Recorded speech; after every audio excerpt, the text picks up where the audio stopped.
Hi, it's Derek coming to you from my back porch, and just wanted to talk about qualifications. What does it take to become a Samaritan Ministries member? A lot of people, when they're looking at healthcare options, they look at insurance.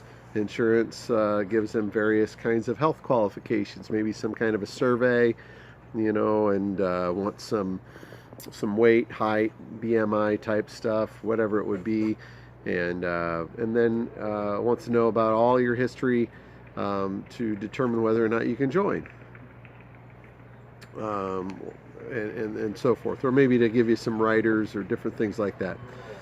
Samaritan, as far as becoming a member, I like to say it like this: you can be the sickest person in the world and become a member of Samaritan Ministries, because within the process, you're actually just agreeing to some things in order to join. You're not actually um, claiming a certain status of health, or claiming that your history is a certain way. Um, all that to say that there might be limitations if you have pre-existing conditions that come in with Samaritan, and that's dealt with in another video. But when you do your application, there is an honor system health history that you'll fill out, just so Samaritan is aware of any conditions you might currently have that when you join Samaritan, or uh, that you might have had more, at least more recently.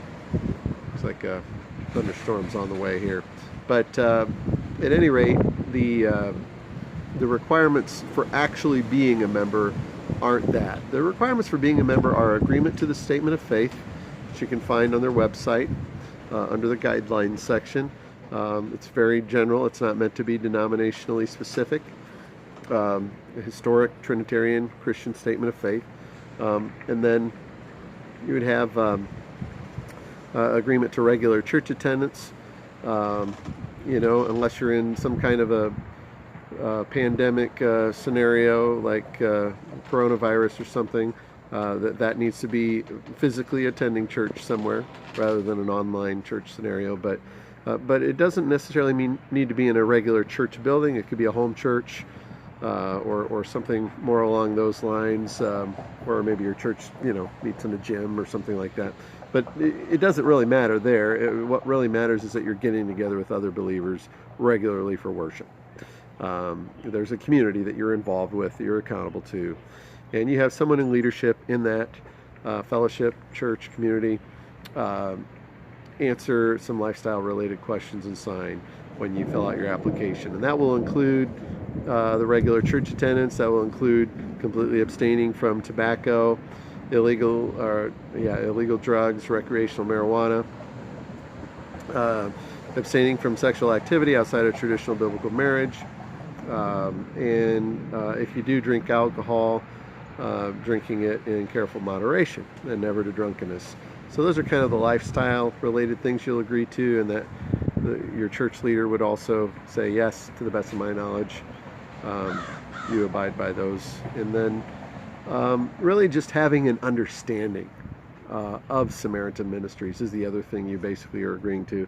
Understanding your direct sharing, sending your monthly amount to another member, being willing to pray for them every month, being in a situation where you have a medical need and you understand how that works, that you're a self-pay patient, you're responsible for all your own bills, and that other members are actually just going to be helping you so that you can pay them yourselves. Those kinds of understandings are really what's required for becoming a member.